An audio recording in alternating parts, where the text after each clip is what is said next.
त्रिविध दीक्षा का निरूपण, शक्तिपात की आवश्यकता तथा उसके लक्षणों का वर्णन, गुरु का महत्व, ज्ञानी गुरु से ही मोक्ष की प्राप्ति तथा गुरु के द्वारा शिष्य की परीक्षा। श्री कृष्ण बोले, भगवान आपने मंत्र का महात्म तथा उसके प्रयोग का विधान बताया जो साक्षात वेद के तुल्य है। अब मैं उत्तम शिव संस्कार की विधि सुनना चाहता हूँ, जिसे मंत्र ग्रहण के प्रकरण में आपने कुछ सूचित किया था।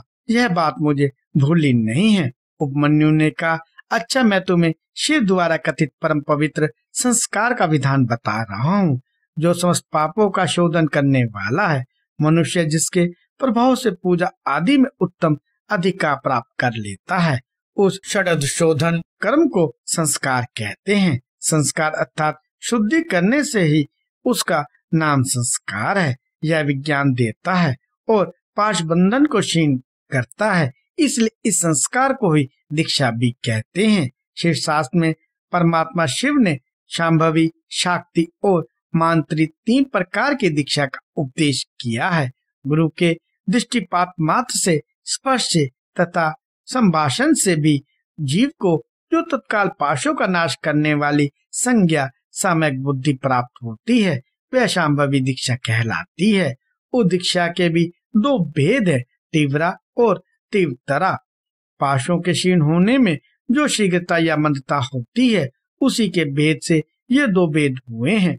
जिस दीक्षा से तत्काल सिद्धि या शांति प्राप्त होती है, वही तीव्रतरा मानी गई है। जीवित पुरुष के पाप का अत्यंत शोधन करने वाली जो दीक्षा है, उसे तीव्रा कहा गया है। गुरु योग मार्ग से शिष्य के शरीर में प्रवेश करके ज्ञान दृष्टि से जो ज्ञानवती दीक्षा देते हैं, वह शक्ति कही गई है। क्रियावती दीक्षा को मांत्रिक दीक्षा कहते हैं। इससे पहले होम कुंड और यज्ञ मंडप का निर्माण किया जाता है। फिर गुरु बाहर से मंत्र या मंत्र उद्देश्य को लेकर शिष्य का संस्कार करते हैं। शक्तिपात के अनुसार शिष्य गुरु के अनुग्रह का भाजन होता है। शैव धर्म का अनुसरण शक्तिपात मूलक है, अतः संक्षेप से उसके विषय में निवेदन किया जाता है। जिस शिष्य में गुरु की शक्ति का पात नहीं हुआ, उसमें शुद्धि नहीं आती तथा उसमें ना तो विद्या, ना शिवाचार, न मुक्ति और न सिद्धियां ही होती हैं। अतः प्रचुर शक्तिपात के लक्षणों को देखकर गुरु ज्ञान अथवा क्रिया के द्वारा शिष्य का शोधन करे। जो मोहवश इसके विपरीत आचरण करता है, वह दुर्बुद्धि नष्ट हो जाता है। अतः गुरु सब प्रकार से शिष्य का परीक्षण करे। उत्कृष्ट बोध और आनंद की प्राप्ति ही शक्तिपात का लक्षण है, क्योंकि वह परमाशक्ति और बोध आनंद रूपनी ही है। आनंद और बोध का लक्षण है अंतःकरण में सात्विक विकार। जब अंतःकरण द्रवित होता है, तब ब्रह्म शरीर में कंपन, रोमांच, स्वर विकार, नेत्र विकार और अंग विकार प्रकट होते हैं। शिष्य भी शिव पूजन आदि में गुरु का संपर्क प्राप्त करके अथवा उनके साथ रह करके उनमें प्रकट होने वाले इन लक्षणों से गुरु की परीक्षा करे। शिष्य गुरु का शिष्यनीय होता है और उसका गुरु के प्रति गौरव होता है। इसलिए सर्वथा प्रयत्न करके शिष्य ऐसा आचरण करे जो गुरु के गौरव के अनुरूप हो। जो गुरु है वह शिव कहा गया है और जो शिव है वह गुरु माना गया है। विद्या के आकार में शिव ही गुरु बनकर विराजमान है। जैसे शिव है वैसे विद्या है, जैसी विद्या है वैसे गुरु है। शिव विद्या और गुरु के पूजन से समान फल मिलता है।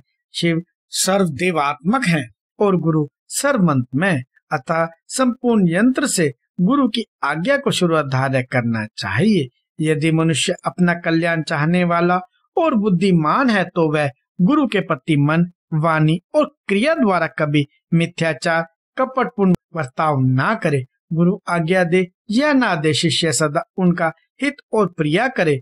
उनके सामने और पीठ पीछे भी उनका कार्य करता रहे। ऐसे आचार से युक्त गुरु भक्त और सदा मन में उत्साह रखने वाला जो गुरु का प्रिय कार्य करने वाला शिष्य है, वही शैव धर्म के उपदेश का अधिकारी है। यदि गुरु गुणवान, विद्वान, परमानंद का प्रकाशक, तत्ववेत्ता और शिव भक्त है, तो वही मुक्ति देने वाला है, दूसरा नहीं। ज्ञान उत्पन्न करने वाला जो परमानंद जनित तत्व है, उसे जिसने जान लिया वही आनंद का साक्षात्कार करा सकता है। ज्ञान रहित नाम मात्र का गुरु ऐसा नहीं कर सकता। नौकाएं एक दूसरे को पार लगा सकती हैं, किंतु क्या कोई शिला दूसरी शिला को तार सकती है? नाम मात्र के गुरु से नाम मात्र की ही मुक्ति प्राप्त हो सकती है। जिन्हें तत्व का ज्ञान है वे स्वयं मुक्त होकर दूसरों को भी मुक्त करते हैं। तत्वहीन को कैसे बोध होगा और बोध के बिना कैसे आत्मा का अनुभव होगा? जो आत्मानुभव से शून्य है वह पशु कहलाता है। पशु की प्रेरणा से कोई पशु को नहीं लांघ सकता, अतः तब तक पुरुष ही मुक्त और मोचक हो सकता है, अज्ञ नहीं। समस्त शुभ लक्षणों से युक्त, संपूर्ण शास्त्रों का ज्ञाता तथा सब प्रकार के उपाय विधान का जानकार होने पर भी जो तत्व ज्ञान से हीन है उसका जीवन निष्फल है।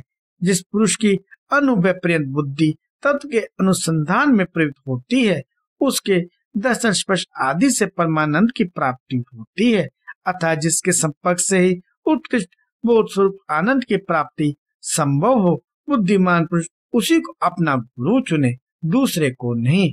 योग्य गुरु का जब तक अच्छी तरह ज्ञान न हो जाए तब तक विनयाचार चतुर मुमुक्षु शिष्यों को उनकी निरंतर सेवा करनी चाहिए। उनका अच्छी तरह ज्ञान सम्यक परिचय हो जाने पर उनमें सुसित भक्ति करे।